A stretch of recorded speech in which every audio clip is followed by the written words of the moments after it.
So it gives me great pleasure to welcome Dr. David Green, a member of the Society.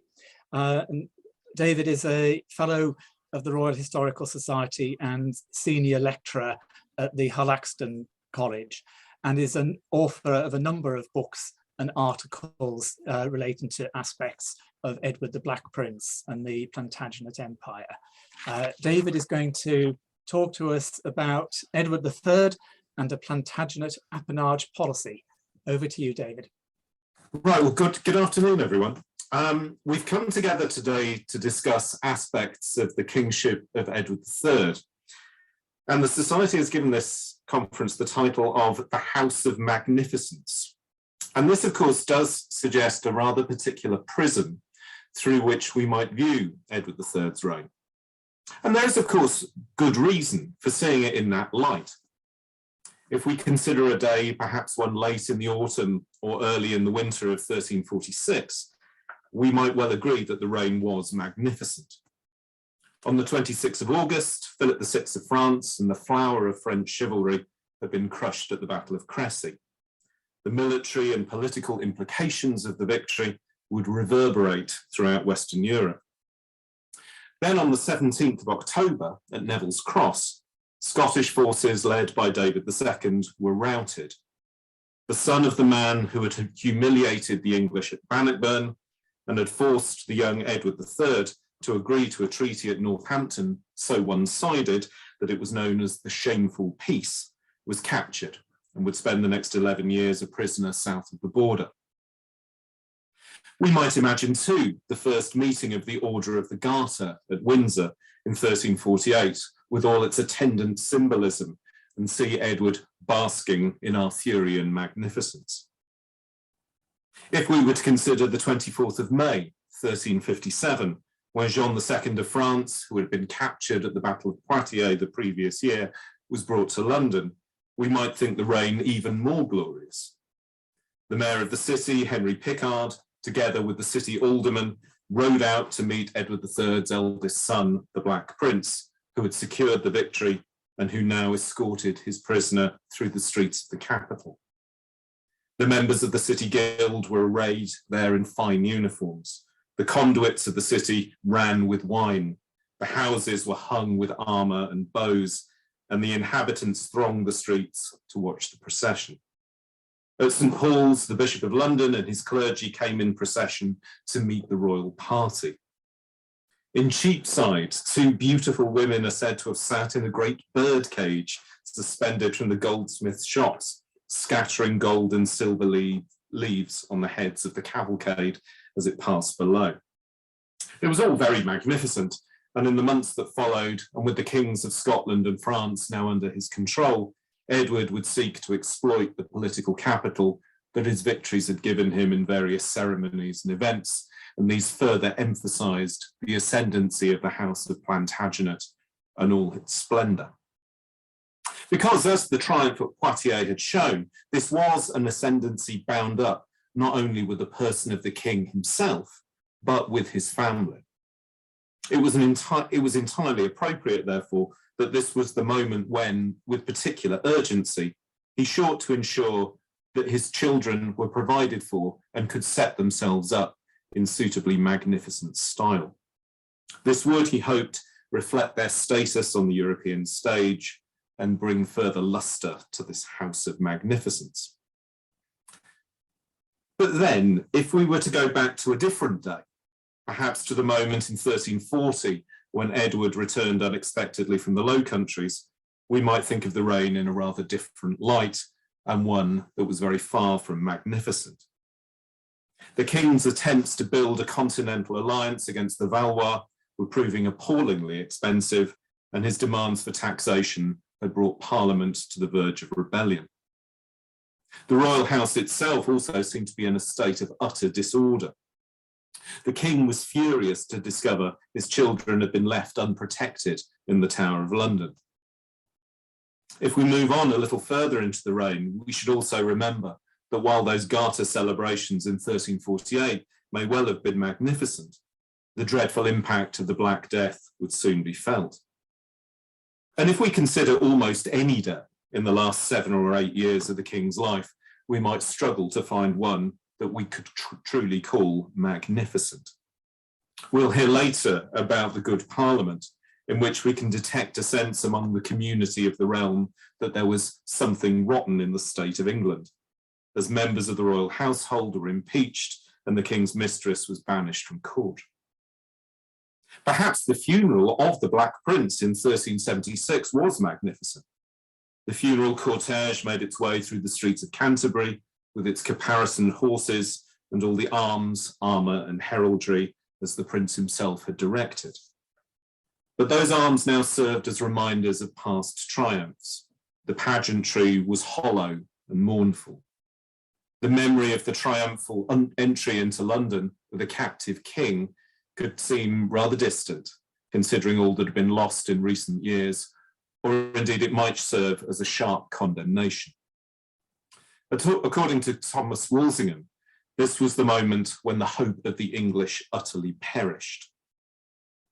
Now, whether or not the prince would have made a fine king is difficult to judge, but his death made the final year of his father's reign even more uncertain, and the memories of magnificence were surely growing dim.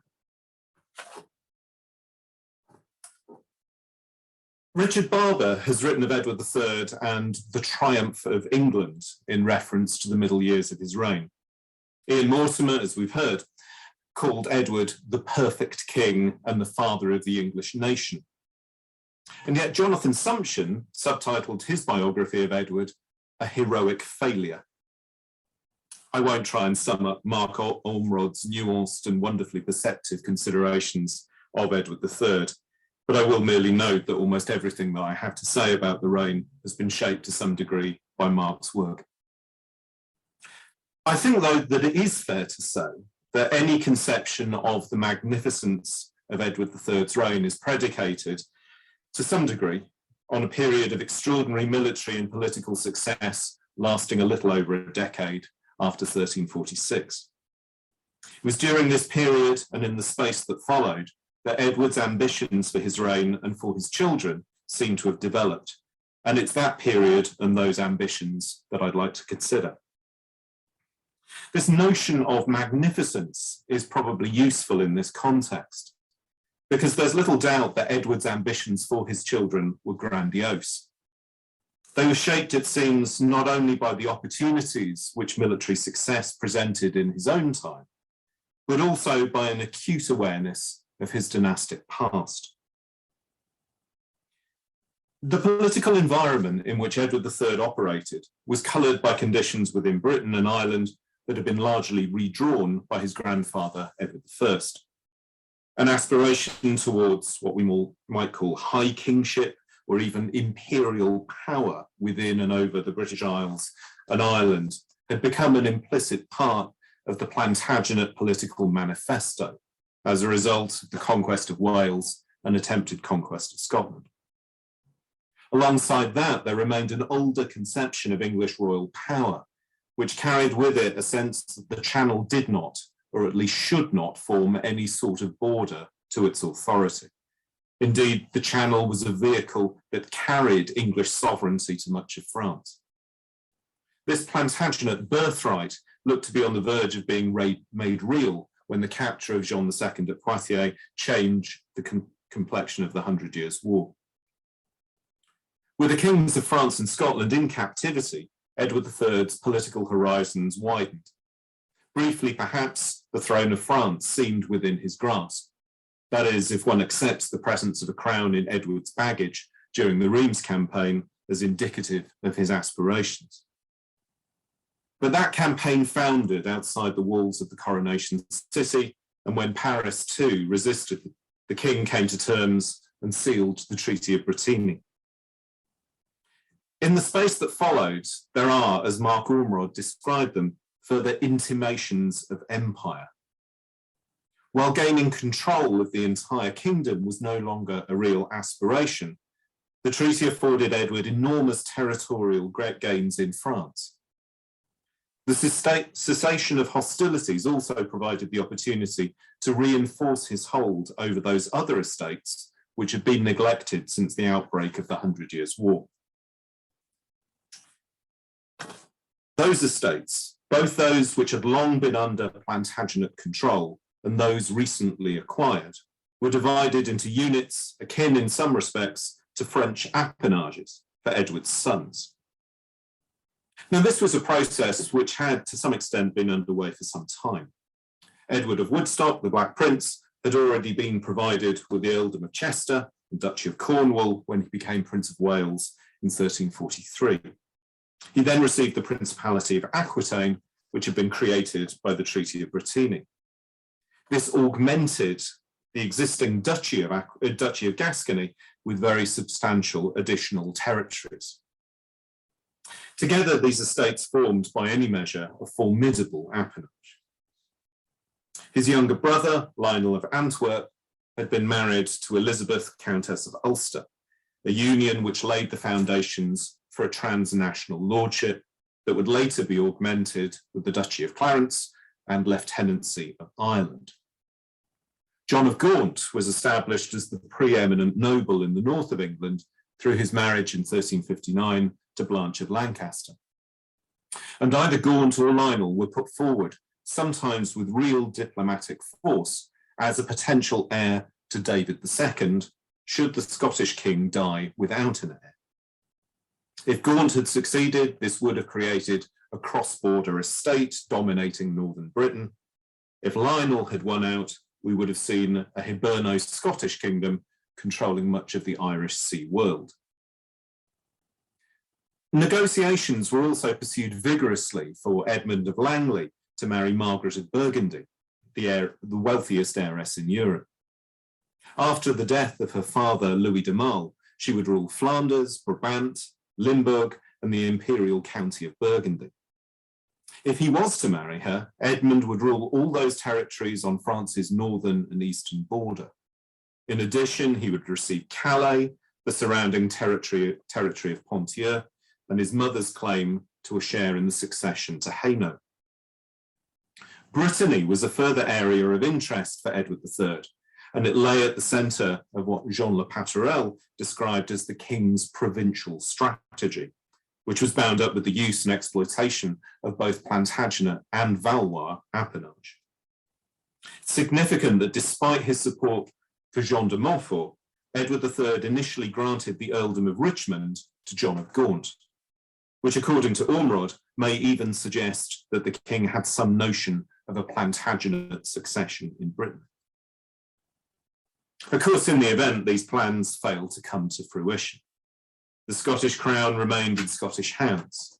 The opposition of the Francophile papacy to Edmund of Langley's marriage ensured the creation of a Burgundian principality rather than a vast Anglo-Flemish dominion. Only Lionel and the Black Prince took up the positions their father had envisaged for them, and their tenures in Ireland and Aquitaine were brief. Lionel was recalled when the possibility of a marriage alliance with the Visconti family proved too attractive to ignore, and the Black Prince was driven back to England by ill health and the rebellion of his nobles. If one of the aims of the House of Magnificence was to shape some sort of new Plantagenet Empire, then it failed in that objective. There seems little doubt, though, that Edward III's ambitions may be seen in this sort of imperial light. But the tentative suggestion that Brittany might in some sense have been considered part of a Plantagenet empire serves to emphasize the difficulties inherent to the very concept of such a construct. If it did exist, it was an amorphous collective, and the various estates of which it was comprised were bound together with links often fragile and on occasion barely evident at all. Furthermore, the designation may itself suggest, if only implicitly, a simple teleological narrative by which a Norman empire, shaped by the invasion of 1066, was the progenitor of an Angevin construct that in turn birthed a later Plantagenet imperium. That many rulers of England had imperial ambitions, and that these were proclaimed in various forms of propaganda and in fanciful histories, which suggested that they had or should wield the authority of an emperor, is of course not in doubt.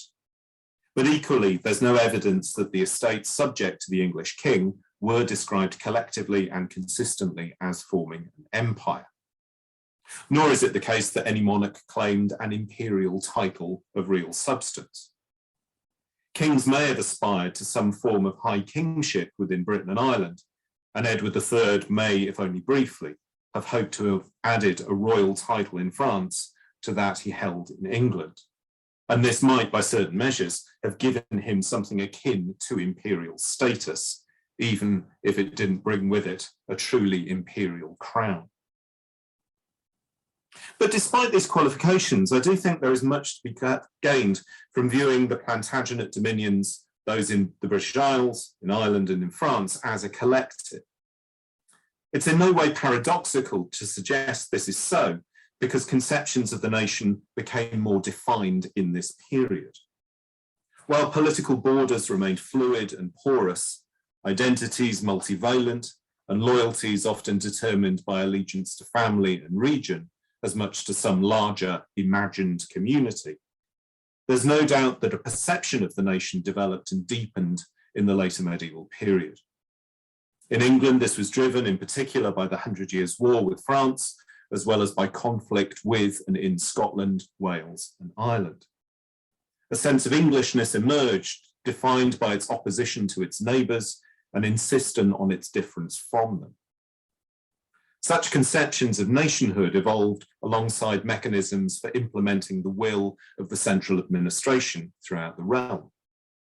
These complementary forces resulted in a propensity to seek greater standardization in a range of political, administrative, legal, social, and cultural activities. Compliance, of course, was not always forthcoming in England itself, especially in those parts of the country distant from the capital and the southeast, where such norms were first shaped. And it proved particularly difficult to enforce throughout the estates which stood on the frontiers of the Plantagenet Empire. Nonetheless, an expectation was clearly growing that those dwelling in the peripheries, if that's the right word, should comply with the demands of those at the centre. The monarchy was one of the central tenets shaping a sense of nationhood.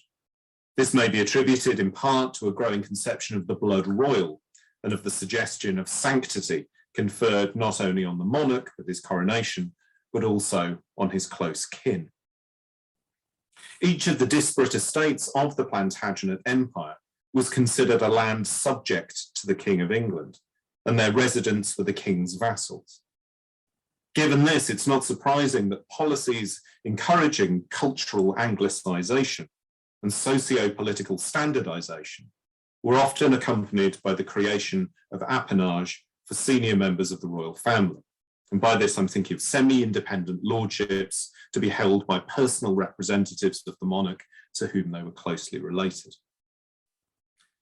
In Edward III's reign, as we've seen, the policy foundered for various reasons. Certain treaties were not concluded, marriages were not contracted, and in time, English power began to fade. As circumstances changed, the ambitions for a wider empire died. Only in Ireland and Aquitaine were serious attempts made to extend English authority during the interval in the 100 Years' War. And in both lordships, the new administrations failed. Nonetheless, Edward's ambitions do reflect a particular conception of Plantagenet authority and an approach to the government and administration of those disparate estates which came under English authority in the later Middle Ages. Edward III's policy of devolving power to his children in these various Plantagenet dominions may have taken inspiration both from his predecessors on the English throne and from his contemporary over the Channel. It was just at this time that the King of France was beginning the series of political devolutions and the establishment of the great principalities that would reshape French political geography for more than a century. The grants Jean II made of Anjou and Maine to his son Louis, of Berry and Auvergne to Jean, and most notably of Burgundy to Philip, were deeply significant. The size of the estates, the opportunity to draw on what had previously been royal income, their own ambitions, and the circumstances of the Hundred Years' War allowed these cadets to become deeply significant European figures. And it may well be that Edward III had similar ambitions for his own children. No doubt he didn't envisage them becoming genuine rivals to the crown, as was the case in France. Perhaps we might draw a comparison here with the Duchy of Lancaster and Edward III's attempt to deal what might be called the Lancastrian problem once and for all by drawing it within the royal family. In actuality, this would of course only provide Henry Bolingbroke with his somewhat dubious claim to the English throne, although this did return that Lancastrian appanage to direct royal control.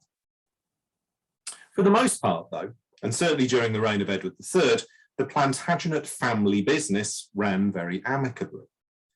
Indeed, it was those personal circumstances and personal loyalties which may have made an appanage policy so appealing to the king. Conditions were certainly very different from the reign of Henry II, to which we might look for earlier examples of this sort of appanage policy.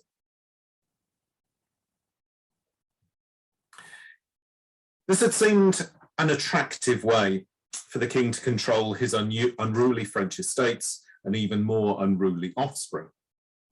Through the Treaty of Montmirail, Henry designated his son, Henry, heir to Normandy, England, and Anjou. Geoffrey was to have Brittany, and Richard Aquitaine, which he was to hold directly of the French crown. Later at the Council of Oxford in 1177, the king planned to hand the lordship of Ireland over to John. Such an approach may have been necessitated by the size and complexity of the Angevin estates when they were at their most extensive, as well as toxic relations within that most dysfunctional of families. But the policy continued to find favour in very different circumstances in the following centuries. As the grant to Richard suggests, among several reasons for this were the diplomatic advantages it offered in terms of relations with France. English monarchs having to pay homage for their French estates could circumvent the issue by having their sons perform the demeaning ceremony in their stead. However, in actuality, the transference of sovereignty over Aquitaine or Gascony to the French was rarely considered thereafter. And of course, sovereignty over Gascony would lay at the heart of Anglo-French hostilities for much of the later Middle Ages. One of the most significant grants of the post-Angevin period was the first. In 1254, Henry III provided the Lord Edward with Ireland, Gascony, estates in Wales and elsewhere, to be held with extensive, although not quite comprehensive powers, and with the proviso that these territories should never be separated from the crown. The grant was designed to strengthen English authority in the various dominions under Edward's authority and give the future king a taste of real power.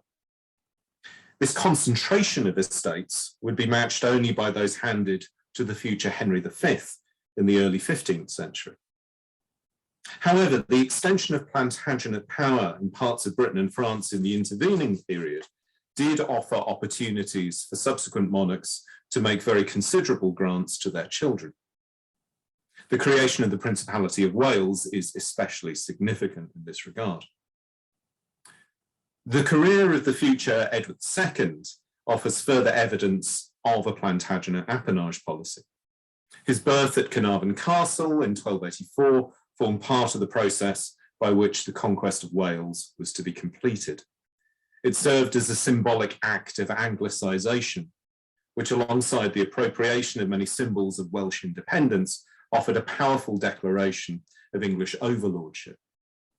Indeed, at that moment, it may be that Edward I envisaged establishing a new ruling house subordinate to the crown, taking its legitimacy both from the fact of English conquest and from the signs and symbols of Welsh authority.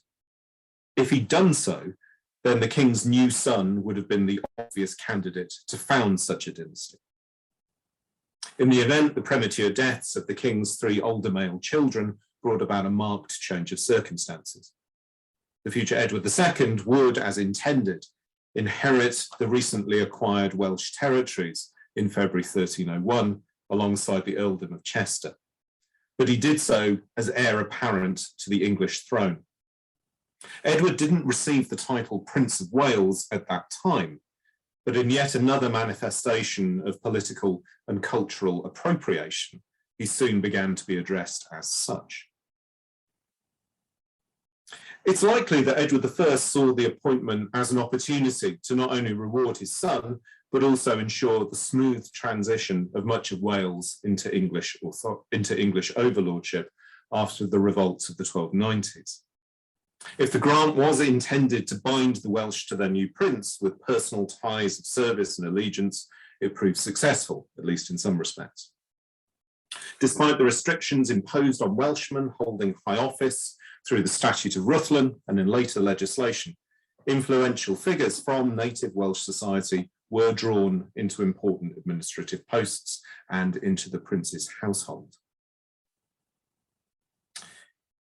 But the travails of Edward II's regime, as well as his family circumstances, Edward's two legitimate sons were aged only 16 and 11 respectively at the time of his deposition, ensured a different approach to the administration of the dominions of the Plantagenet Empire.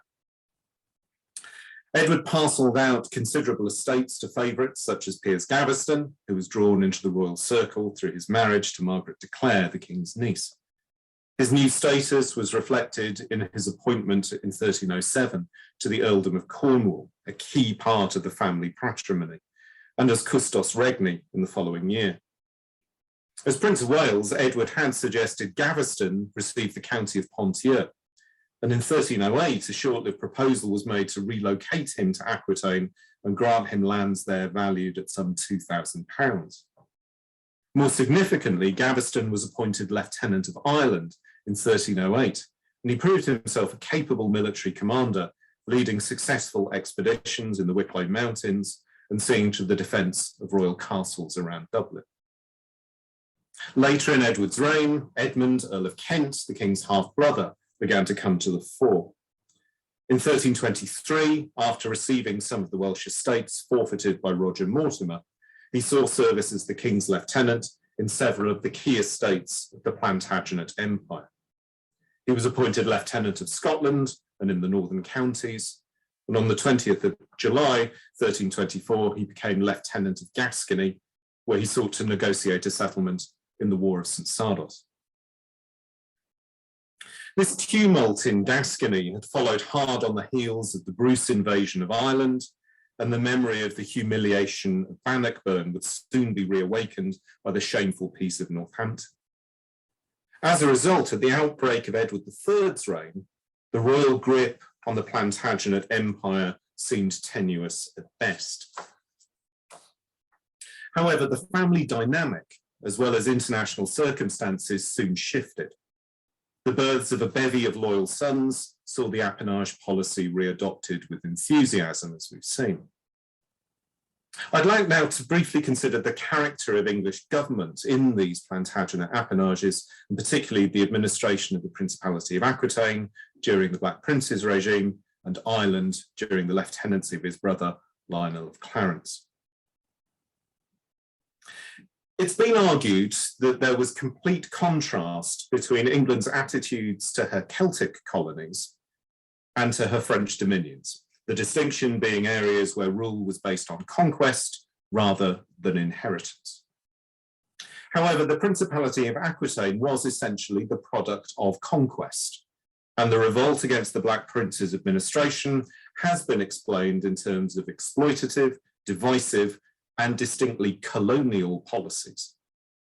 English rule in Aquitaine, therefore, provides an important comparison with policy and practice in Ireland and in Wales.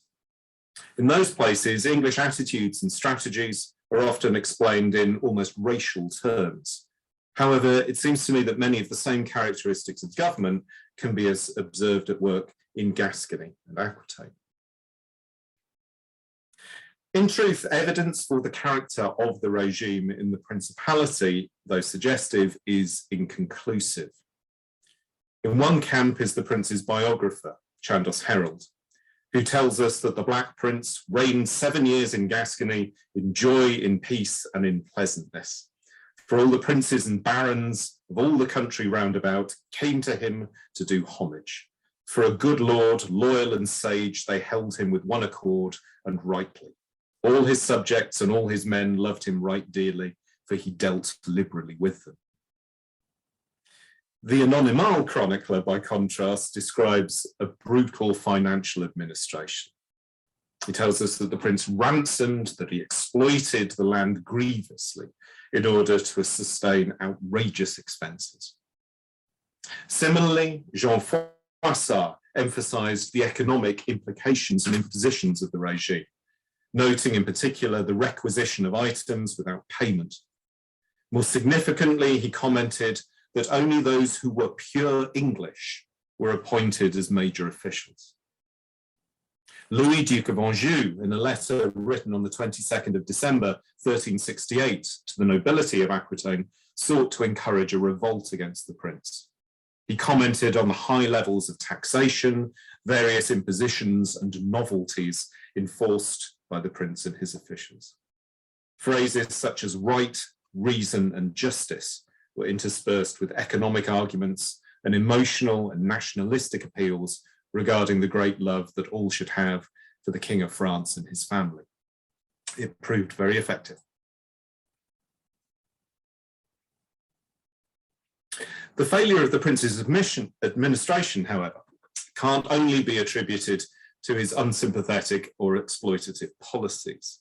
The socio-economic conditions that Edward faced were deeply problematic, as were those his brother confronted in Ireland. The Anglo-Irish lordship had been under strain for some time. Drained by Edward I's demands for men and money, buffeted by the horrors of the Bruce invasion, the Great Famine and the Black Death, and pressurised by a newly invigorated Gaelic population, the lordship faced a stream of complaints in Dublin and in London. In 1341, the first major formulation of grievances on a general scale emerged. In response, the justiciars, Robert Ufford and Thomas Rokeby, made strenuous but ultimately unsuccessful efforts to restore the fortunes of the colony. Finally, in 1361, Lionel was dispatched after the Irish Great Council begged for English support and sent representatives to Edward III to emphasise the deteriorating situation in the lordship. Lionel served as lieutenant for 5 years, at that time the longest period spent in Ireland by a member of the English royal family. This provided a degree of continuity and a consistent English military presence, but it was at best a short-term success. During this period, he conducted a series of campaigns to secure his own estates and bring Irish lords, both Anglo-Irish and Gaelic, under control. But his army was fairly small, and it could really only police the lordship, not defeat the Gaelic Irish. Neither did his administrative reforms last long. Lionel's most revolutionary move in this regard was to relocate some of the departments of government from Dublin to Carlow. Seeking to re-establish the frontiers of the lordship, Lionel refortified the town and made it the seat of the Exchequer and the Common Bench. But this didn't achieve its intended aim, and by the end of the century, the offices were back in the safer confines of Dublin Castle. So Lionel's military successes were temporary, and the limited financial recovery he ensured only brought him into conflict with the Anglo-Irish because of these demands for taxation and administrative corruption, perceived or real. It wasn't long after Lionel's departure that Edward III conceded his son's mission had failed and his lordship was now sunk in the greatest wretchedness. There are various reasons for the wretched outcome in both lordships. In one sense, it's arguable that both were simply doomed to failure. What has been said of the English lordship in Ireland is equally true of the Gascons. Although English help had been urgently requested, the presence of the king's son, his entourage and troops meant the intrusion into the lordship of an unusually large body of outsiders. They, in this case the Anglo-Irish, wanted English help and delighted in the social prestige that King Edward's son could bestow, but these advantages had their price. In addition, there were problems caused by geographical challenges and the fragmentation of authority. and these in turn were compounded by social and cultural conflicts. Many of the problems Lionel and the Black Prince faced were the consequence of unfamiliar circumstances. Both regimes had to contend with areas that prized a strong sense of independence, were homes to distinct cultural environments, and which employed languages or dialects that created further barriers. These characteristics were not merely inconvenient, they were viewed, in Ireland at least, as deeply concerning, as we can see from the legislation implemented to deal with what was described as degeneracy in the Dublin Parliament of 1297 and addressed most famously in the Statute of Kilkenny. These measures sought to maintain the political integrity of the Anglo-Irish lordship by emphasising clear cultural distinctions with the Gaelic population and to restrict or prevent the process of Gaelicisation among the English settlers, especially among those living on the frontiers. That process of Gaelicisation or acculturation or assimilation had encouraged the development of a culture that was seen as potentially disloyal to England and which threatened the integrity of the lordship in a variety of ways. However, we should also remember that some of the issues highlighted in the Statute of Kilkenny reflected broader concerns evident throughout the Plantagenet estates, including England itself. The restrictions and efforts to control the use of the Irish language, for example, had its parallels in the 1362 Statute of Pleading, which stipulated the requirement for English to be used in most legal cases. And there's no question that linguistic issues were becoming increasingly politicised in the later Middle Ages. The English Parliament heard regular accusations that the French were seeking to destroy the nation and the language. Edward I made the claim back in 1295, and it was reiterated in 1344, 1346, 1376, and 1388. As the Parliament rolls of June 1344 put it, the King of France firmly intends, as our Lord the King and his council fully comprehend, to destroy the English language and to occupy the land of England. The discovery of French invasion plans in 1346 suggested an intention to destroy and ruin the whole English nation and language. Issues of assimilation or acculturation were not, of course, as evident in Ireland as in Aquitaine as in Ireland, in part because there were fewer colonists. There was no need to prohibit the use of a language, nor certainly to emulate the provisions of the Irish legislation that forbade modes of riding without saddles, hairstyles, dress, or from giving patronage to local poets or musicians. Nor were particular marriages prohibited, and there was no concern, as in Ireland, with concubinage or fosterage. But in some respects, the statute does reflect policy and concerns in the Principality of Aquitaine. With its restrictions on certain appointments to official positions, the problems by what the statute described as a diversity of government, and the absence of what was described as one peace and one war. Feuds between noble houses were as characteristic and divisive in southern France as in much of Ireland.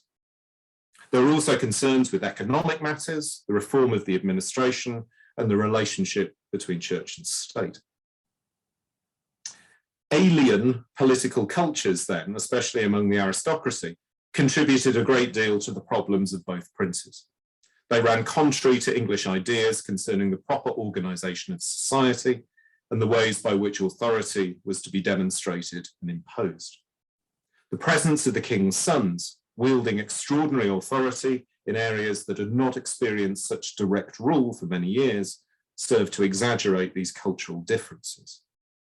They brought with them a style of government, and certainly in the case of the Black Prince, a court culture and etiquette that emphasised disparities in custom, character, and perhaps also dialect and language. Both regimes needed to work with or adapt native traditions, and they failed to do so. Indeed, it's arguable that the so-called degeneracy of the Anglo-Irish aristocracy took place because it was necessary. because one had to use the means, methods, and customs of the local people to survive in and exploit the local area.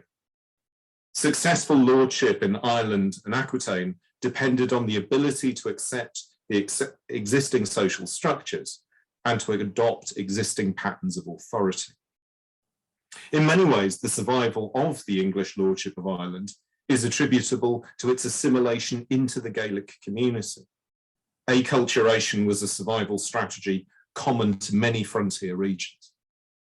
The Statute of Kilkenny attempted to make that survival mechanism unavailable to the colonists.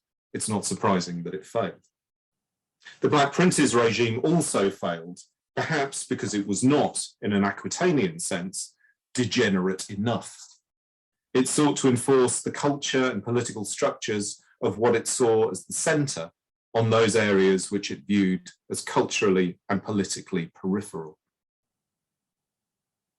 Jackson Armstrong and others have noted the limitations with conceiving of later medieval Britain in terms of centre and periphery, and have suggested instead that a cellular model is more appropriate.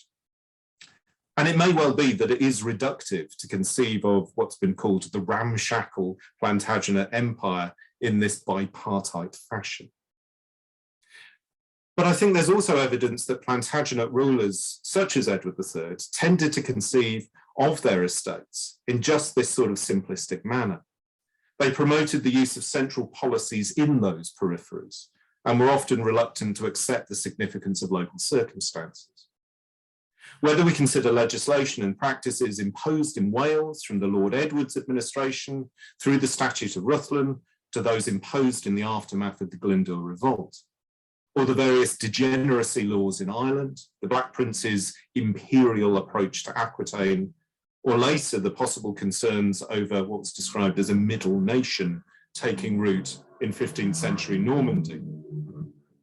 Sorry, I have a motorbike going past it. We see manifestations of a central approach to government which sought to impose itself on what it saw as a periphery, and on residents in that periphery who were often viewed as other or lesser. The appanage policy was in some measure a recognition that the empire needed to be governed as a sort of polycentric entity. However, this rarely resulted in the implementation of policies which reflected that plurality. As a result, by the end of his reign, Edward III's House of Magnificence was more than a little tarnished. Thank you very much.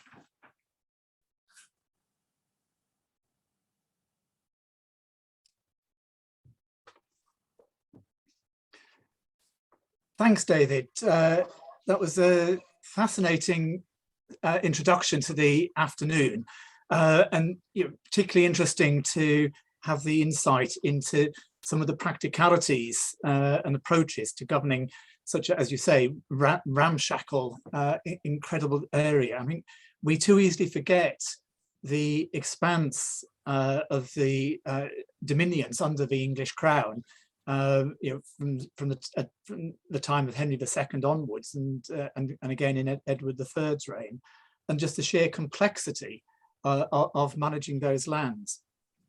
One thing that struck me as you were talking, so I found it very helpful the way in which you set the approach of Edward III in the context of his predecessors, and you referred to the sort of toxic relationship between Henry II and his family and his sons, and that set me wondering: do we have any indication as to whether Edward III would have been aware of the mistakes, if you like, that Henry II made? Because, I mean, obviously, putting aside the personalities, then the clear mistake that Henry II made was, although he gave his sons lands and titles, he often didn't give them the power and the income that went with that, and particularly with his son, the young king.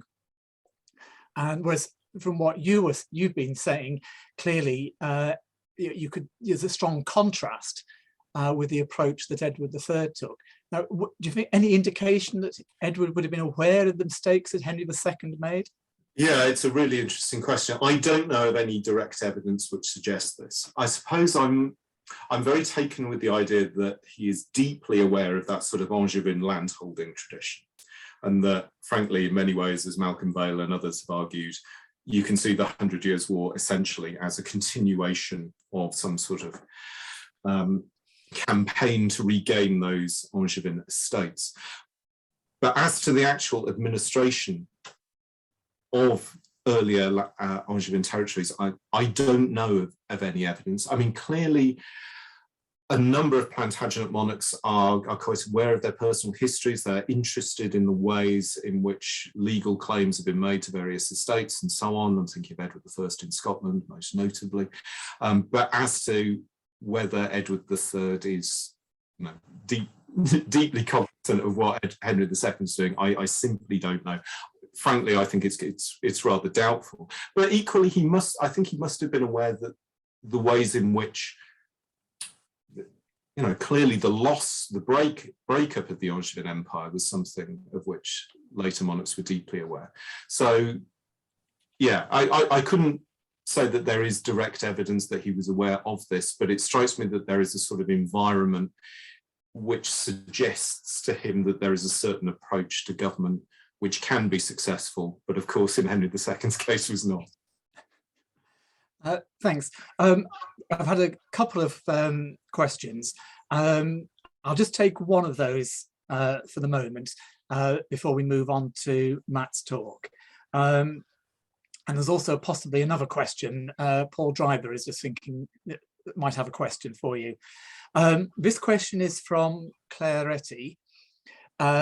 Did Lionel of Antwerp have a concept of magnificence for his own household in Ireland, similar to that of his brother Edward in Aquitaine? Yeah, I don't think we've got any indication of, or too much indication of what sort of Lionel's court was like. And certainly there aren't the same sort of grandiose accounts of what's going on with the Black Prince, where everything is clearly extremely lavish. And we have a number of accounts of that. We don't have terribly detailed financial accounts of what was going on in Aquitaine at the time. Clearly Lionel has a substantial retinue that he brings over. We've got a fair idea about the military forces that he's provided with. But as for the details of the household, I don't know. Philomena Connolly at Trinity in Dublin did an awful lot of work on this, and perhaps there may be something in her PhD thesis which wasn't published that might have a little bit more about it. Okay. Paul Dryber has just commented that weirdly, he was discussing Claire's question yesterday with Sarah McNamara. Apparently the 1362 Christmas feast gives us some indication. Oh, good. That's yes, and Paul's just added the Christmas feast in Dublin in 1362. Right. Brilliant. Give some indication. So it's something there to follow up. Yes, absolutely. Right, well, thanks very much, David. I'm sure there'll be opportunities at the end of the afternoon for further questions, and so I'm sure there may well be some more questions that come in during the afternoon. But thanks very much for that fascinating start to the session this afternoon.